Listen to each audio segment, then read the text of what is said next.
And we're back here on Patriots No Huddle, brought to you by PatsFans.com. Derek Havens, Steve Balsherry, Mike Diabate, here to talk about the wide receiver situation for the New England Patriots. Gentlemen, there's a lot to get into as we're going to pull this thread today. But first, Mike, how are we doing today, bud? Doing great. Obviously, you can see I'm still coming to you from a Flight 2 location.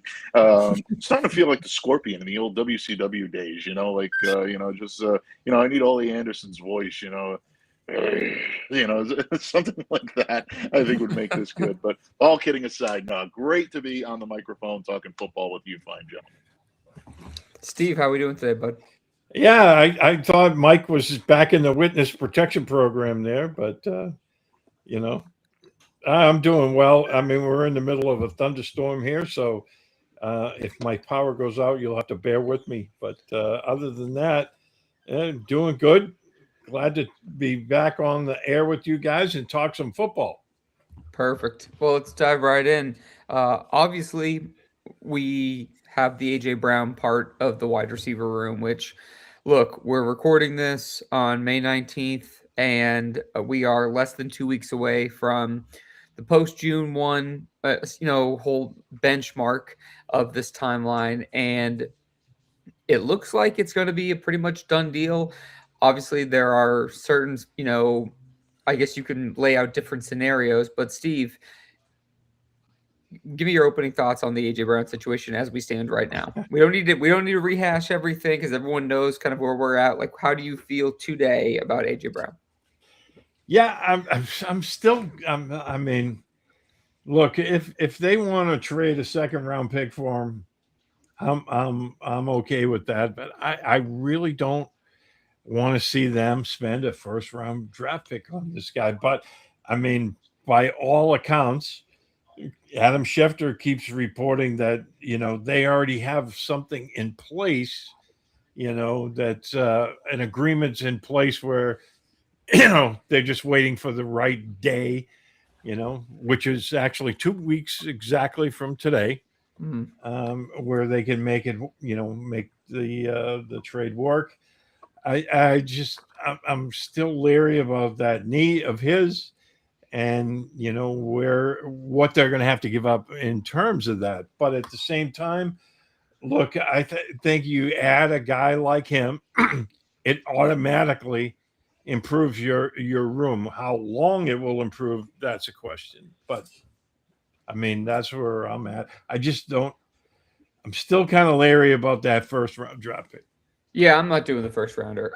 If it's me, if I'm in charge, I am not doing the first rounder for AJ Brown. I think you're competing against yourself. I want AJ Brown on the Patriots. I think he'd be a great addition, but I'm also not going to overpay to get him. There's a reason they're open to trading him. Not all Super Bowl teams are looking, or Super Bowl caliber teams are looking to just give away a talent like AJ Brown unless there's some kind of baggage there. It's clear he doesn't want to be there. They're ready to move on.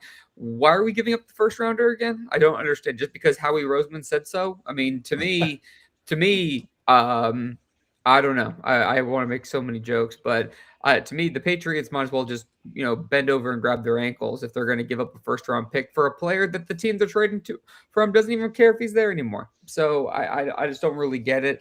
I think that if the Patriots do trade a first round pick, because I'm not in charge, so who knows what they'll do. I think that there's the opportunity where you might get some compensation back. Like maybe you give up a first rounder and you get AJ Brown and maybe a day 3 pick. I could see a scenario like that. I think the most fair would be a second round pick and then, some kind of a conditional, pick depending on playing time incentives or whatever. But that's just me. Honestly, and if AJ Brown, if the Eagles say, well, you know what, then we'll just keep him, then fine. Call Steph Diggs, bring him back for another year, and go from there. Because there's a reason, to me, anyone who wants to say like, oh, well, why won't the AJ Brown stuff die? Well, the AJ Brown stuff's not going to die until we get into June, and then we'll see what happens after that. There's no more excuses after that. With the Diggs thing, all I'll say is the Patriots front office in some capacity has had every opportunity to say that Steph Diggs is not coming back to the Patriots and close that door. They have had the opportunities. They have passed on those opportunities. It tells me all I need to know, that they're okay with Steph Diggs not being on the team, but if A.J. Brown and Howie Roseman want to play, hardball, then they'll say, fine, we'll bring back Diggs and let's run it back. Mike, what are your thoughts? Yeah, I think that's exactly why they're keeping Diggs on the hook, so to speak, is because it's good business. Why go out and close that door? It eliminates any leverage that you still might have in any discussions that are going to take place between now and June 2nd when it comes to trying to trade for A.J. Brown.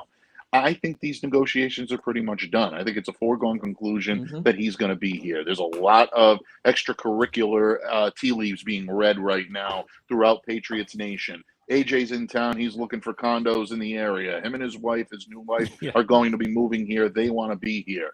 No Eagles were in attendance at his wedding, supposedly over the weekend, especially Jalen Hurts. I mean, come on. This is becoming Bo Callahan territory now, guys. I mean, really.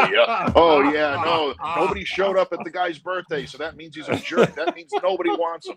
Come on. I mean, really, what are we doing here? It turns out, Mike, that Jalen Hurts didn't go to AJ Brown's, I want to say, engagement party, because he wanted to go to the Met Gala, and that is where the beef started.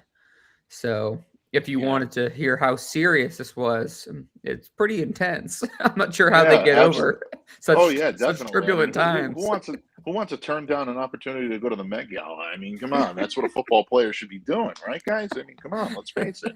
No, I mean, there are all different types of stories that are going to be out there when it comes to A.J. Brown, but I still come back to the fact, and I think, Derek, you articulated this well, and Steve, you've been saying this right along. You've been beating this drum right from the beginning. Do you give up the first rounder in order to secure the services of A.J. Brown? As long as that narrative is out there, you can get writers, you can get journalists, you can get tabloid fodder, followers that are going to write that narrative and say, "Oh yeah, the Eagles aren't going to let A.J. Brown go for anything less than a first rounder." Until it actually happens, I'm not going to believe that A.J. Brown is going to be moved to New England for a first rounder. I think it's a little steep. I really and truly do. I know Steve and Derek, you guys have expressed concerns about whether or not he's worth the first round, draft pick that the Patriots may have to give up to get him. Bottom line, neither Derek Havens nor Steve Balistrieri nor Mike Debate are lead counsel in the defense when it comes to Dawson and Downey. That's not going to be the person who's making the decision up there. It's Mike Vrabel, it's Elliott Wolf, and it's the Patriots brass that are going to be making this decision. Do they feel A.J. Brown is worth a first-round investment? I know there's a history there with Mike Vrabel. I know A.J. Brown feels comfortable. He was a fan of the Patriots. He wants to come up here. Cried on draft night because Bill Belichick and the Big Bad Pats didn't draft him when they had the opportunity.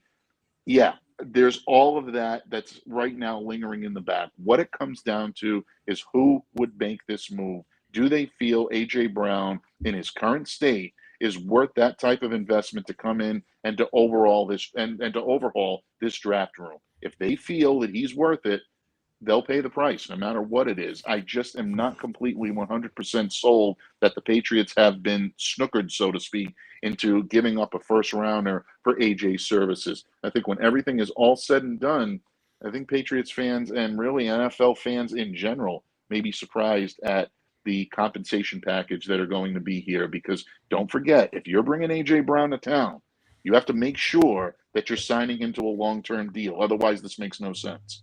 If you're going to sign him to at least a mid-level long-term deal, and I say mid-level meaning years, not price, because AJ's not going to settle for pennies on the dollar here. Patriots are going to make sure that they're capable of extending him and giving him the type of contract that he's going to want to hang around for a few years. So all of that is leverage right now. I think most of what you're reading is all posturing back and forth when it comes to the Eagles side and Roseman and the Patriots side and Wolf and Vrabel. Eventually, they'll come to an understanding if they haven't done so already. But bottom line, I think on either June 2nd or June 3rd, you'll be calling A.J. Brown a Patriot. I think there's too much that's advanced past the line of demarcation for this to end any other way. Yeah, I agree. let's flip it around though. Steve, real quick, yes or no question. This is Steve, would you bring both Diggs and AJ Brown in? Like, because you can get both. So just would you do it? Yes or no? I would not. And like the on-field stuff, I mean, if you're asking me, look, would It's a it package be, deal. yeah, Package deal. would it be fun to see AJ Brown, Diggs, you know, and you know, there are other wide receivers on the field at the same time? Yeah, absolutely. Because now you're looking at, you know, a passing offense that would be very, very difficult to stop. But look, we all know that Brown is kind of one of those diva wide receivers, and so is Diggs. You know, would they be able to coexist in the room at the same time with Drake May without, you know, resorting to um, antics to get the ball their way more? I don't know, and I don't want to find that out. Um, Honestly, and again, we can get into this. I mean, I don't want I I don't want to see that scenario happen because, for one, I actually want to see them hold on to Kayshon Boutte, and we can talk about that in just a moment.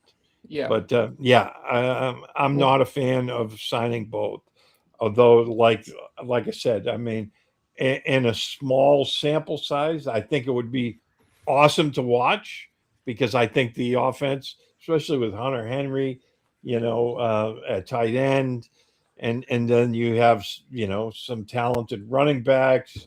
I think the offense would be tough to stop. But I think it might be your. I think if you did both, you could make the case it's the best offense they've had in almost a decade. oh, Um, easily, yeah. yeah, like I think to the Brandon Cooks kind of, maybe somewhere around that area. I don't know. I mean, it'd be a really good offense. Mike, yes or no? To the same question. Yeah, I'm 100% in Steve's camp on this. I'm not doing that. Look, I spoke with actually a podcast in the Washington area earlier today because there are rumors that if Stefan does not resign in New England, that Washington, the Commanders, may be a destination of his. Played his college football in Maryland, and he's someone that could return to the area and do Was quite just well with a in was quarterback in just in Jaden Daniels. Maryland not too long ago. Yeah. Speaking of the TMZ, if we're following the TMZ breadcrumbs, there was him and Cardi B were like yelling at each other in Maryland, and I Yeah, they had exactly. Yeah, and that subject came up whether or not Stefan would want to go to Washington and take his talent there. That could be an intriguing option for him. But as for the New England Patriots bringing both of these guys in my opinion, if you're going to bring in AJ Brown, you've got to plan for the future beyond Brown.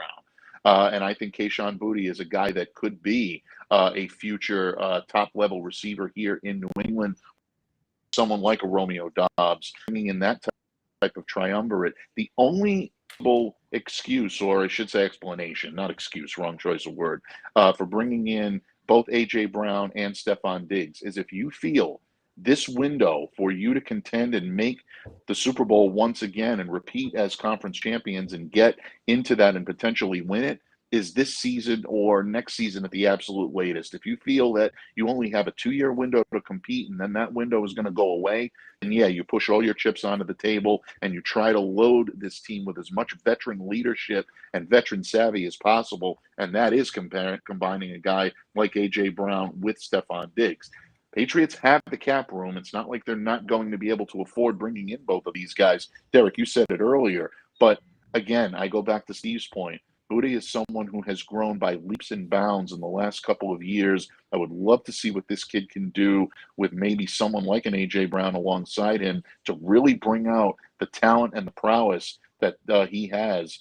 Let's not forget that coming out of LSU a few years before he had his difficulties there, this kid was a first-round graded talent, and he's shown that first-round graded talent is capable of being a top-level receiver in an offense such as New England. So, yeah, unless you feel that you're competing window is now, and you need to push all the chips in and get as many former All-Pros as you possibly can in this lineup for Drake May.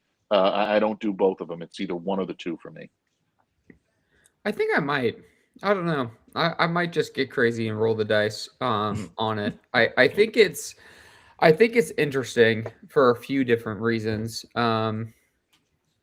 Ultimately, if I had to pick, I would say no one or the other, but I think I'm closer to the yes side than both of you. I totally agree with everything you guys both just said, but I would be kind of intrigued to just throw throw in the personalities and kind of let it fly. Because I do think that it could be a situation that could work, but as Steve and I were talking yesterday, I did I think I mentioned to you, Steve, that I was reading how AJ Brown really didn't play much in the slot, and I also thought it was interesting that I had overheard another podcast, the Patriots Catch 22 podcast with Evan Lazar and Alex Barth, and I don't want to speak for them at all, but just interesting thinking about personnel packages and not having all three receivers because you include Dobbs in that mix with the money that they gave him, and you're not going to have all three on the field at the same time. There's obviously then balancing egos and things like that. I just think it gets messy quickly. And that's where ultimately I think that you do have to kind of pick. And that it goes back to it like AJ Brown wanting to be a Patriot, fitting in. It makes sense to be with the Patriots. It makes sense for the Eagles to trade him to a team out of conference. But it doesn't make sense the compensation I'm hearing what the Patriots needed to give back. You lose leverage when you have a product that some teams would want. But there are a lot of teams that have said no and have pivoted to do other things. The Patriots are the last one. I just don't think, to me, it just makes no sense unless there's something we don't know about. It doesn't make any sense for the Patriots to give up the haul that is expecting. But let's flip gears and go to Kayshon Boutte because we've kind of tap danced around that subject. And Steve, I'll give you the first whack at it. There was a report, I want to say, and you two gentlemen, correct me if I'm wrong, I want to say it was Albert Breer, who said that he could be available for a 5th or a 6th round pick. I had seen. Not sure. Is there a correction on that so far, gentlemen? Is that correct? Nope, that's what he said. Yeah, that's it. Yep. And I can understand. I was thinking maybe like a 3rd or a 4th. I do understand it comes with paying him, which I don't want to discredit because that definitely does factor in to the value. I just don't really know if I see it. To me, it would make more sense if you were trading him along with like a 2nd rounder or even like that with for a player like AJ Brown. But I just don't even know. I mean, I keep racking my brain with this. I think it's hard to envision the Patriots not carrying 6 receivers on this roster. I just don't really see them moving Boutte for such a little compensation in my mind. Steve, what say you? Right. Well, and we've heard that Boutte could be involved with the Eagles trade, but I think people have blinders on when it comes to that because if you look at Philadelphia's wide receiver room right now, I mean, granted Brown is still in there, but you have Devontae Smith, they drafted Mekhi Lemon, and they added Hollywood Brown and Dontavian Wicks, as well as Elijah Moore during free agency. So, I mean, do they even want Kayshon Boutte in there? I mean, they've already added so many different players. I don't see the Eagles being even remotely interested in Boutte. Then, which brings us to, the Patriots, he hasn't been there for off-season workouts because he's not happy with his, contract situation, and that they're probably going to trade him. I look, if you're going to bring in AJ Brown, why would you want to get rid of Boutte? I understand that they play kind of the same position, but at the same time, you have to look at a couple of different factors. One, you can move guys around, preferably Boutte, right?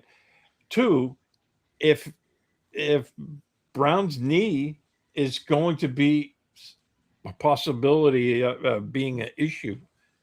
Why not have some, insurance already on the table for a guy that can play?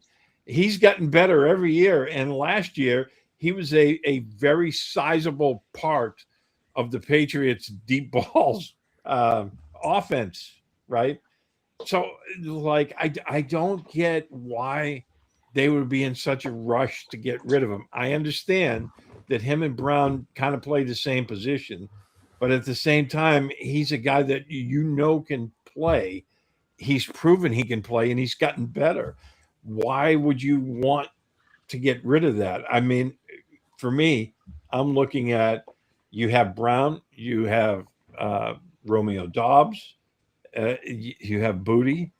Matt Collins, Kyle Williams, Ethan Yeah, and Chisholm. with Kyle Williams, it's like, hey, you're building I mean, at this time last year, the wide receiver room was considered one of the weakest, if not the weakest, in the NFL. You add Brown to the mix that they have right now, and it's pretty darn good.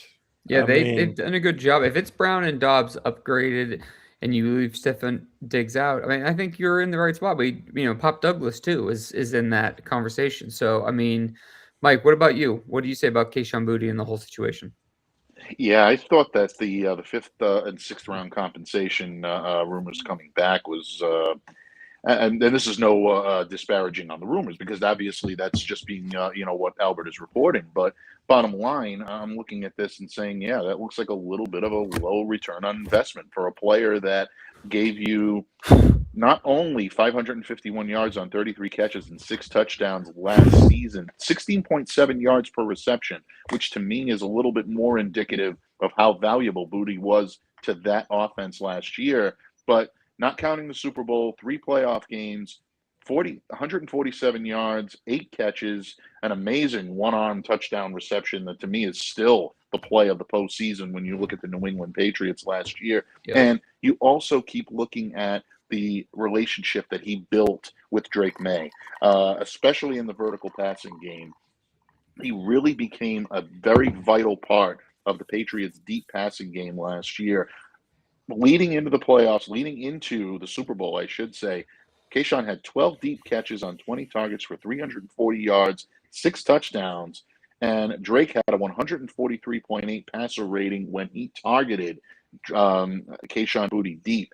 That is the type of a relationship that you want to continue to cultivate. You don't want to break that apart. So I agree with Steve, and I agree with you in a lot of ways on this one too, Derek. He's not a player that I would let go for pennies on the dollar. I think that letting him go for a 5th or 6th rounder is letting him go for pennies on the dollar. I understand that other teams are going to be looking at having to sign him to a long-term deal, and they might be reticent to be able to give someone like that up. But in my opinion, I think he's most valuable to the Patriots for his knowledge within the system and his ability to work with Drake May. So under those circumstances, I wouldn't be so quick to let him go. And I think it kind of lends into the point that I was trying to make with Stefan Diggs earlier. And Steve, I think you made this earlier as well.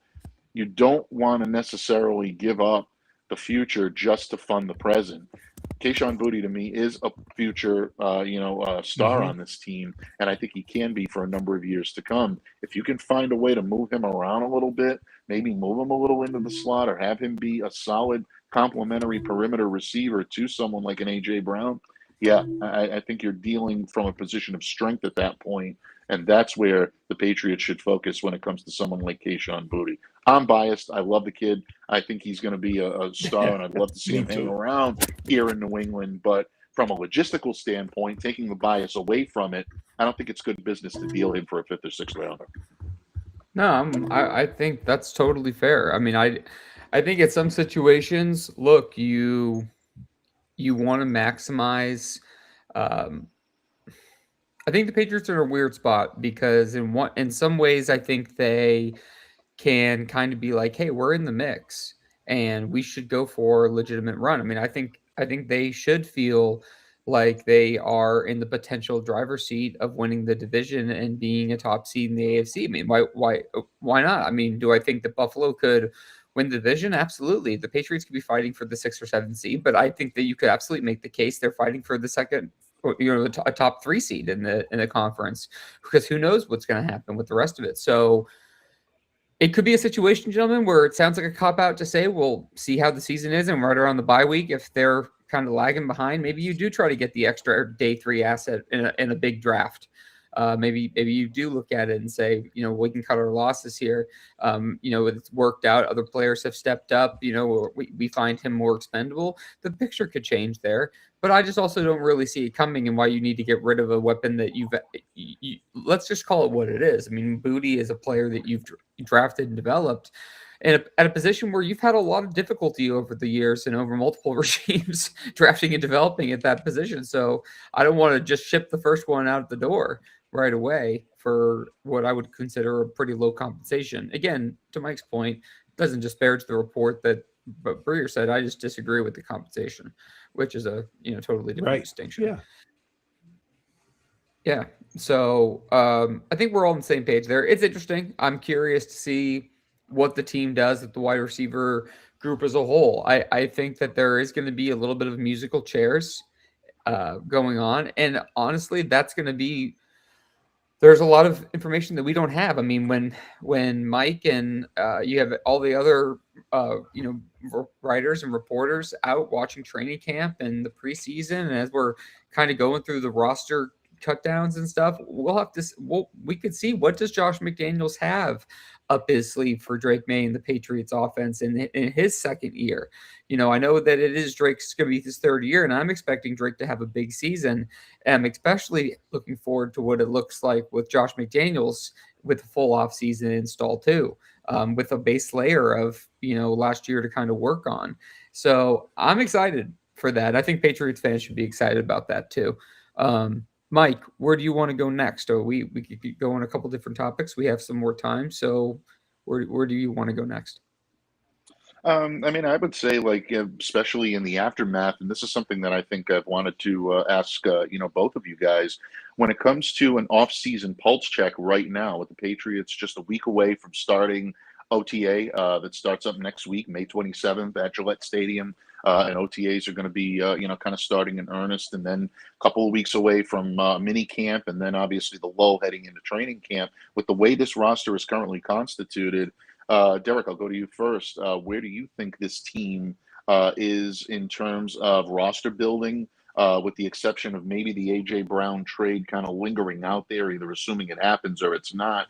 Where would you say this team might be deficient, or may need to add at least one more player in order for them to remain in I don't want to say remain in contention, because obviously right now no one's in contention. Everybody is wiped clean, and everybody starts with a 0-0 slate. But is there any area on this club right now that worries you, that could potentially prevent them from defending their division or their conference title? I'm still not sold on the offensive line.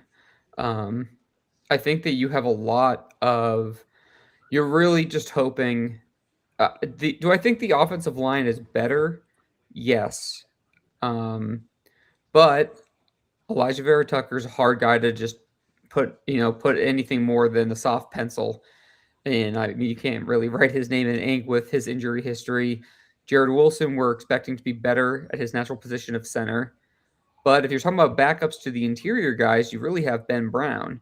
So, are we 100% sold that Jared Wilson's going to be perfect at center and Vera Tucker's going to be, healthy all year? And then you have Ben Brown, who's supposed to be backing up both of those spots. Caleb Lomu probably will get some run as like an extra tackle and some jumbo packages. But, is Morgan Moses going to be, is he able to stay healthy? How does Will Campbell look on the left side? I just think that there are so many questions with that and a lot of uncertainty. And I think that they've done a better job in the direction they're going, but that still scares me quite a bit. I think that they're defensively, I think that they're going to be very competitive. Offensively, I'm going to operate under the assumption that either Brown or Diggs will be in the mix, one or the other. And I like the way the offense attacked, like, hey, we need to be able to run the ball when we need to, and they know that we need to, and we still have to be able to win those battles more often than not.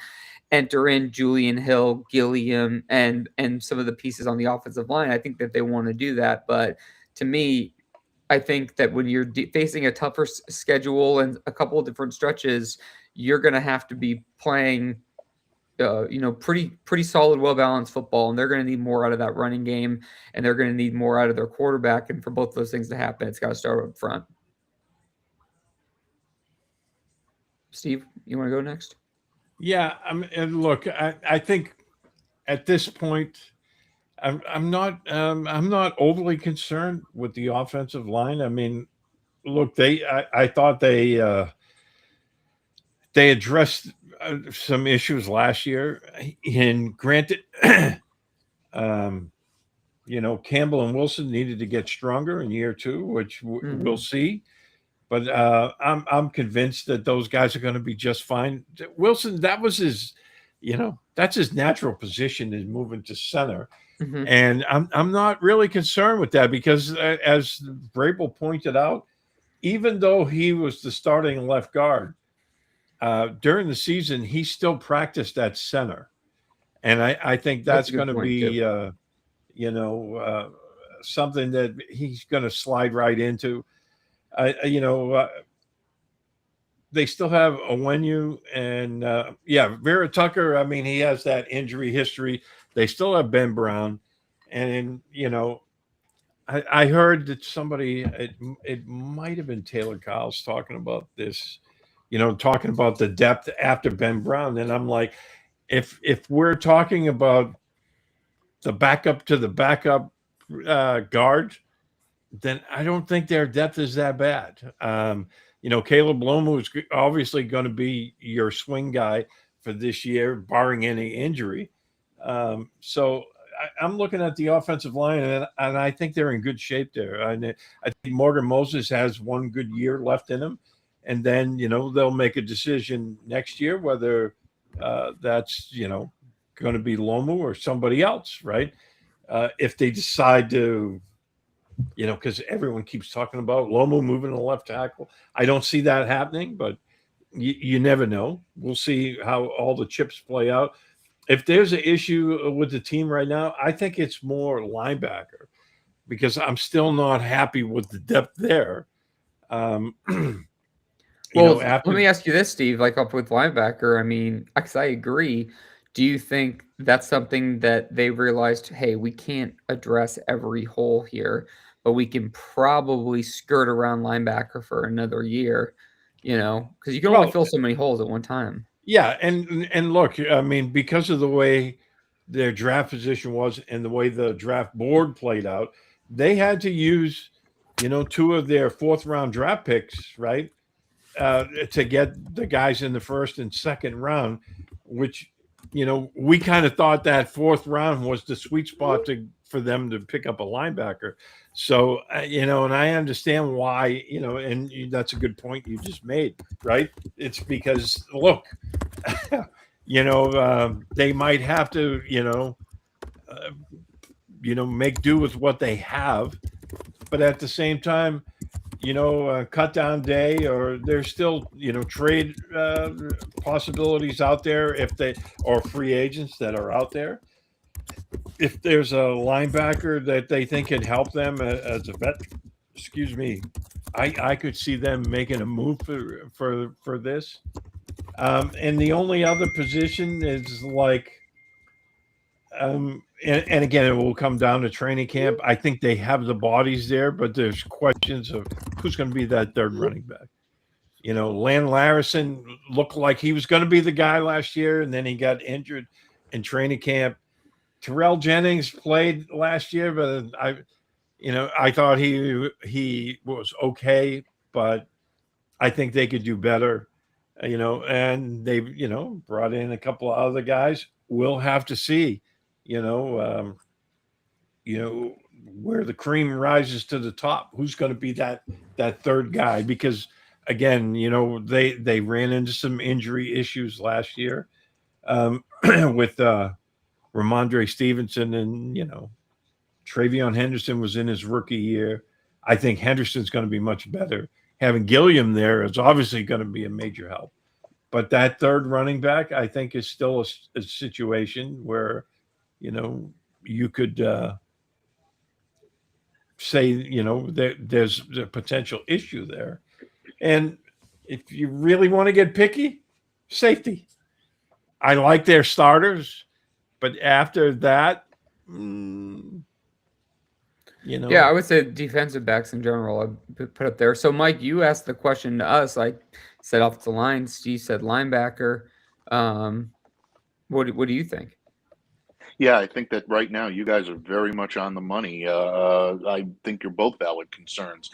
My area of concern is a little more closely aligned with Steve right now as opposed to the offensive line. I still worry about the lack of speed on their defensive edge. They added Draymond Jones, they added Gabe Akis, and obviously these guys are going to be formidable, especially Akis. I think he's going to be really a focal point of this defense, and I believe he's got the stuff to carry the load. But I worry about adding that pure speed edge rush, and I don't think they've done quite enough of that in order to really quell some of the concerns that we saw last year. Interestingly enough, Janarius Robinson is in town for a visit. This is a former fourth-round draft pick by the Vikings.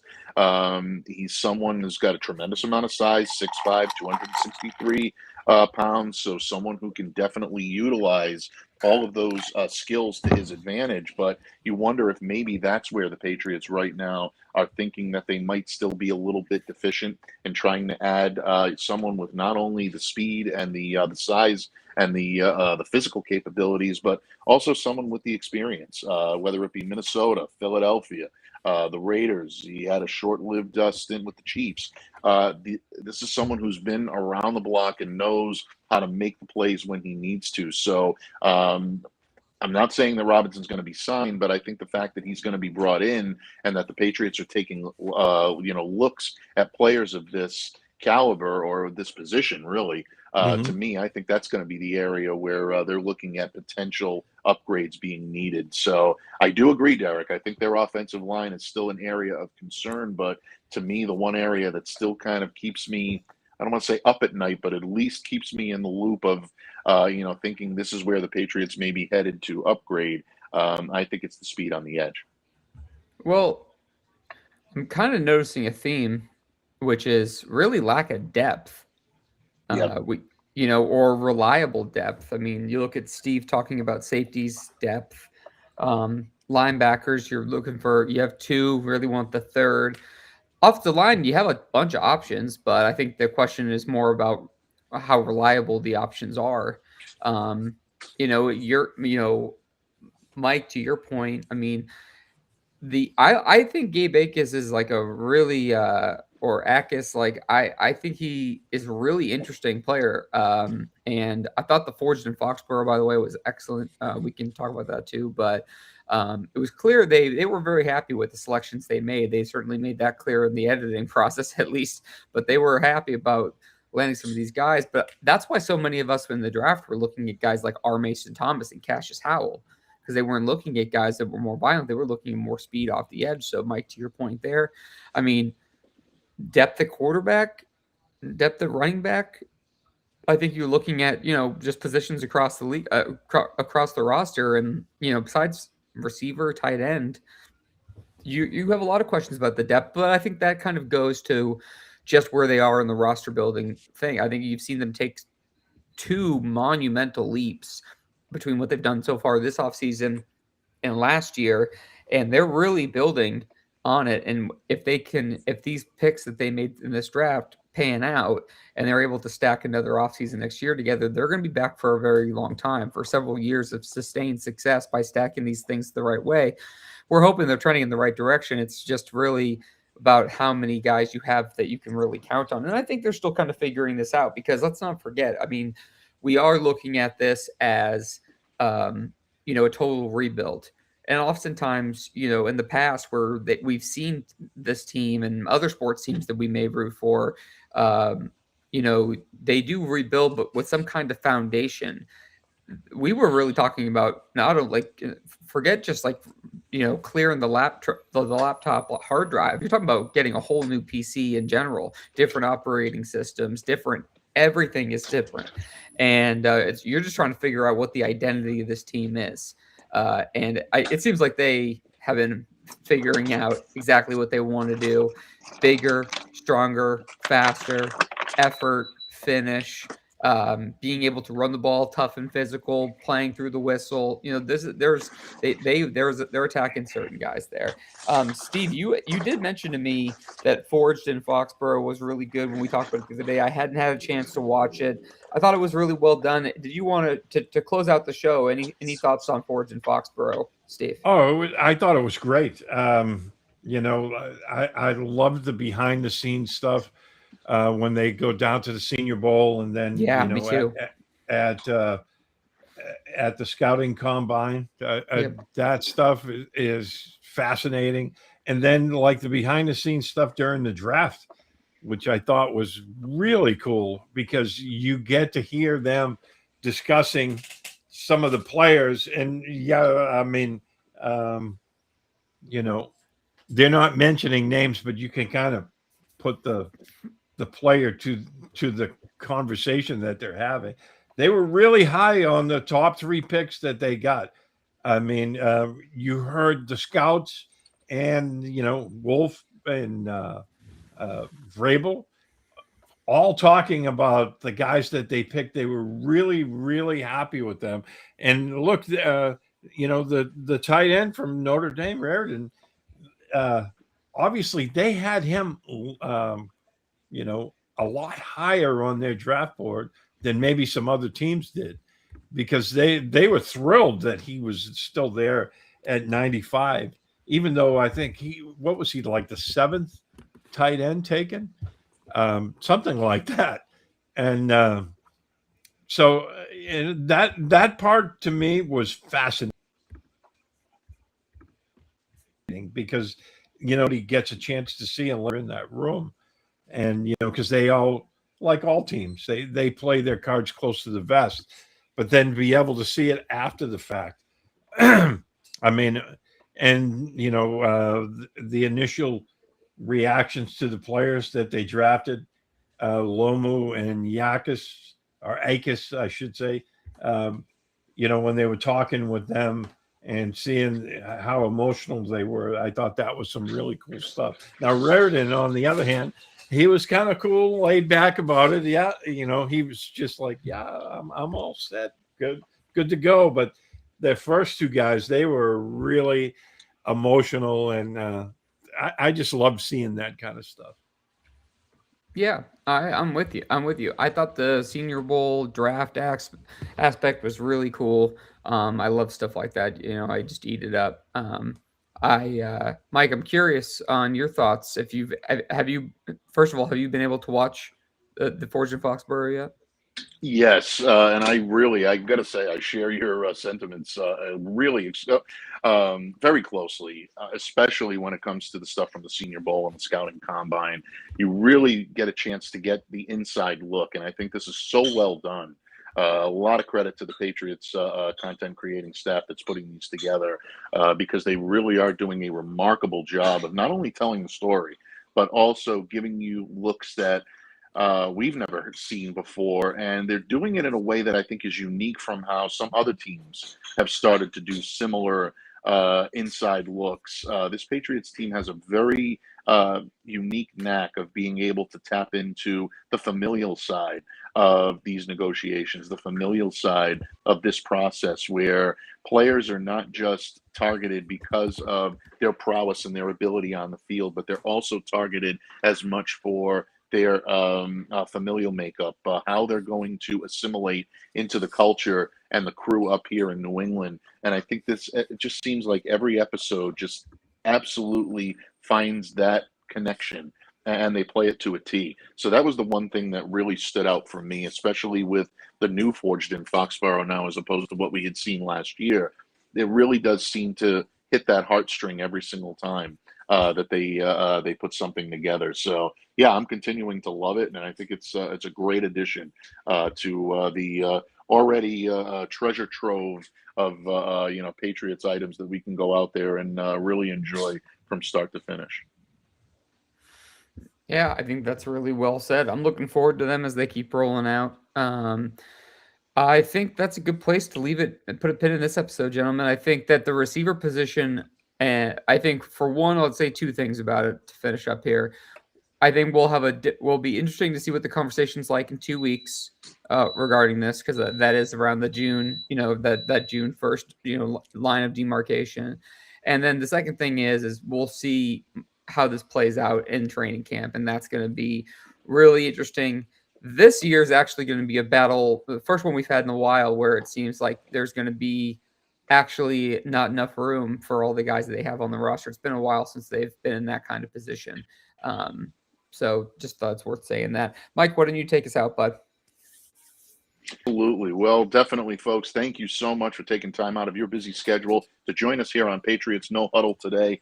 Derek, Steve, and I always enjoy talking football with each other. We do it constantly in our personal life, but when you guys get a chance to join us and absolutely add something to our discussions, we always appreciate it. So thank you, and keep coming back, because we're going to continue to bring you the very latest from Foxborough here on Patriots No Huddle. So make sure to stay tuned for social media indications as to when we'll be live next. In the meantime, continue to follow this team up in Foxborough, because it's going to be a lot of fun from now until the Patriots.